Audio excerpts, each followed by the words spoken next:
तुमने कभी सोचा है, तुम्हारी जिंदगी में सबसे ज्यादा सवाल वो लोग पूछते हैं जो खुद अपनी जिंदगी से परेशान होते हैं। कब नौकरी लगेगी? अब तक शादी क्यों नहीं हुई? इतना पढ़ के कर क्या लिया? और सबसे खतरनाक सवाल, तेरे छोटे भाई को तो देख, कितना समझदार है और तुम बस मुस्कुरा देते हो, क्योंकि तुम्हें यही सिखाया गया है, बड़ों को जवाब नहीं देते। लेकिन क्या कोई ये सिखाता है कि अपनी आत्मसम्मान को कैसे बचाना है? देखो, ये वीडियो उन्हीं के लिए है जिन्हें बार बार रिश्तेदारों की बातें चुभती हैं, लेकिन वो उन्हें झेलते रहते हैं चुपचाप। अगर तुम भी उनमें से एक हो तो इस वीडियो को आखिरी सेकंड तक जरूर देखना, क्योंकि आज बात सिर्फ रिश्तेदारों की नहीं होगी, बात होगी तुम्हारे जवाब की। और हाँ, अगर कभी किसी ने तुम्हें नीचा दिखाया है तो ये वीडियो उस हर एक जवाब की तरह है जो तुमने कभी दिया नहीं, पर देना चाहिए था, क्योंकि हर बार तुमने खुद को रोका, कभी रिश्तों के डर से, कभी घर वालों की इज्जत के नाम पर, और कभी इसलिए कि तुमने सोचा चलो जाने दो, कौन बहस करे। लेकिन हर बार चुप रहकर तुमने खुद को थोड़ा और कमजोर किया, क्योंकि ये ताने बस शब्द नहीं होते, ये तुम्हारे आत्मविश्वास पर चोट करते हैं। धीरे धीरे तुम्हें यकीन दिलाते हैं कि शायद वाकई तुमसे कुछ नहीं होगा। पर अब बहुत हुआ, अब बात जवाब देने की नहीं है, अब बात है खुद को बचाने की, अपने सपनों को, अपने हौसले को, और सबसे ज्यादा अपनी इज्जत को। रिश्तेदार वही कहेंगे जो वो सालों से कहते आए हैं, पर अब तुम वैसे नहीं रहोगे जैसे सालों से बने हुए थे। अब तुम मुस्कुराओगे, लेकिन वो मुस्कान सहने की नहीं होगी, वो मुस्कान समझाने की होगी। अब तुम चुप रहोगे, लेकिन उस चुप्पी में डर नहीं होगा, बल्कि शांति होगी जो ताकत से आती है।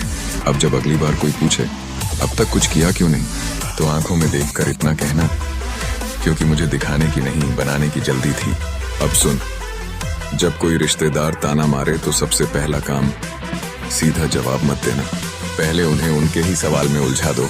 जैसे अगर कोई बोले अभी तक नौकरी नहीं लगी, तो मुस्कुराकर इतना कहना, अभी लगी नहीं, लेकिन लगेगी जरूर। वैसे आप बताइए, आप अपनी नौकरी से खुश हैं? बस इतना कहना काफी है।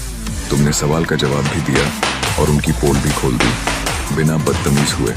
दूसरा तरीका, हाँ में हाँ, लेकिन खींच के जवाब देना। मतलब अगर कोई बोले शादी कब करोगे, तो कहो सोच रहा हूं, लेकिन किसी ऐसे इंसान से जो हर रिश्तेदार को दूर रखे, और फिर खामोश हो जाओ। वो खुद समझ जाएंगे तुम्हारी बातें अब पहले जैसी नहीं रही। तीसरा तरीका, सीधा लेकिन शांत जवाब। जब कोई तुम्हारे कपड़ों, लाइफस्टाइल या फोन पर बोले इतना खर्च क्यों करते हो, तो कहो क्योंकि मेहनत मेरी है और पसंद भी मेरी है। ना आवाज ऊंची, ना झगड़ा, बस स्टेटमेंट की तरह बोलो, क्योंकि कुछ जवाब चीखने नहीं, महसूस कराने के लिए होते हैं। और एक आखिरी तरीका जो सबसे खतरनाक है, खामोशी। जब ताना मारने वाला इंसान हर बार जवाब चाहता है, तब सबसे बड़ा झटका होता है उसे नजरअंदाज कर देना। कुछ नहीं बोलना, बस मुस्कुराना, और सामने देखना भी नहीं। क्यों? क्योंकि कुछ लोग बोलने से नहीं, नजरअंदाज होने से चुप होते हैं। देखो, तुम्हारी सबसे बड़ी गलती ये थी कि तुम वैलिडेशन ढूंढ रहे थे उन लोगों से जो खुद अधूरे हैं, जो खुद अपने जमाने में कुछ नहीं कर पाए। अब तुम्हारे जरिए अपनी कुंठा निकालते हैं। तुम्हारी लाइफ उनकी गॉसिप है, और उन्हें ये हक किसने दिया? तुमने।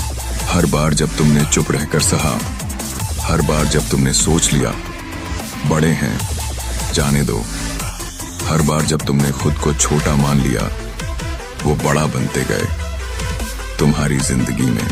लेकिन अब माइंडसेट बदलना होगा।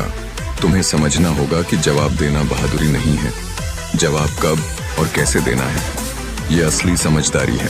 अब तुम वो इंसान नहीं रह सकते जिसे लोग कुछ भी कह जाएं और वो बस सुनता रहे। तुम्हें ऐसा बनना है कि लोग 10 बार सोचें। इससे सवाल पूछने से पहले अपनी हैसियत देखनी पड़ेगी। और ये कैसे होगा? अपने काम से, अपने रवैये से, अपनी शांति से, और सबसे ज्यादा अपने फैसलों से। जब तुम खुद को वैल्यू दोगे तो दुनिया तुम्हें वैल्यू देना शुरू करेगी, रिश्तेदार भी। अब अगली बार जब कोई तुम्हें घूर के बोले तुमसे कुछ नहीं होगा, तो मुस्कुरा के सोच लेना, तुमने जो देखा है वो मैं नहीं, मैं तो अभी बना ही नहीं हूं पूरा। तुमने देखा होगा, जब तुम कुछ अच्छा करते हो तो रिश्तेदार क्या कहते हैं, अरे किस्मत अच्छी होगी इसकी, चलो भगवान ने सुन ली, या फिर कौन सा इसने पहाड़ तोड़ दिया। मतलब तुम्हारी मेहनत का श्रेय भी तुम्हें नहीं दिया जाएगा, क्योंकि उन्हें डर है अगर वो मान लेंगे कि तुम सही हो तो उनका ताना मारने वाला किरदार खत्म हो जाएगा। इसलिए उन्हें तुम्हें नीचे दिखाना जरूरी लगता है। पर सच्चाई ये है कि तुम्हारी सबसे बड़ी जीत तब होगी जब तुम उनके वैलिडेशन के बिना भी खुश रहना सीख जाओगे। अब एक सच्चाई और सुनो, तुम्हारे कामयाब होने से उन्हें फर्क नहीं पड़ता, लेकिन तुम्हारे खुश रहने से बहुत फर्क पड़ता है। क्योंकि खुश इंसान जवाब नहीं देता, वो बस इतना चमकता है कि लोगों की बातें खुद ब खुद फिसल जाती हैं। इसलिए जब अगली बार कोई रिश्तेदार बोले तेरा कुछ नहीं होगा, तो तुम अंदर ही अंदर सोचो, तेरे कहने से न पहले कुछ रुका था न अब रुकेगा।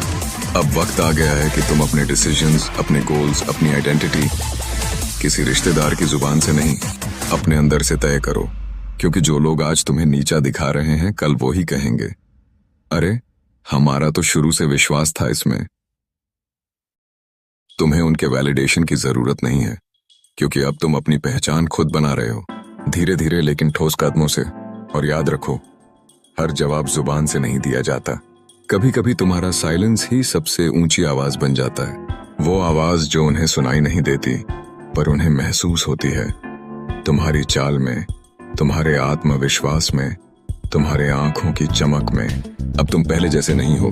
अब तुम किसी ताने से हिलते नहीं, बल्कि मुस्कुराते हो, क्योंकि तुम जान गए हो कि हर किसी को जवाब देना जरूरी नहीं।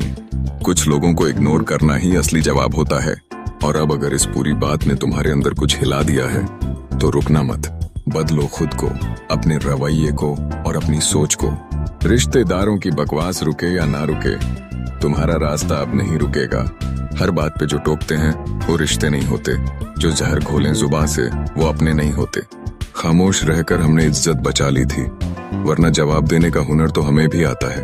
अब अगर अगली बार कोई रिश्तेदार ताना मारे, तो तुम्हें गुस्सा नहीं करना, तुम्हें सिर्फ इतना याद रखना है, वो तुम्हें तुम्हारे स्तर से नहीं, अपने नजरिए की गंदगी से देख रहे हैं। और जब तुम्हारा काम बोलेगा, जब तुम्हारी शांति गूंज बन जाएगी, तो वही लोग जिनकी बातें आज चुभ रही हैं, कल तुम्हारे आगे नजरें झुकाकर खड़े होंगे। बस एक बात याद रखना, जवाब देना सीखो, लेकिन तब जब वो जरूरी हो। बाकी को तुम्हारी खामोशी ही बहुत भारी पड़ती है। अगर ये वीडियो तुम्हें कहीं ना कहीं छू गया, तो अब वक्त है खुद को कमजोर समझना बंद करने का, ताकि अगली बार रिश्तेदार कुछ बोले तो तुम झेलो नहीं। सहज रहो, शांत रहो, लेकिन कमजोर मत बनो। वीडियो यहीं खत्म होती है, लेकिन सोच यहीं से शुरू होती है। अगर तुम चाहते हो कि ऐसे और भी वीडियो तुम्हारे लिए आते रहें, तो चैनल को सब्सक्राइब करना ना भूलो। केयर। और याद रखना, अब तुम चुप रहोगे, लेकिन मजबूरी से नहीं, समझदारी से।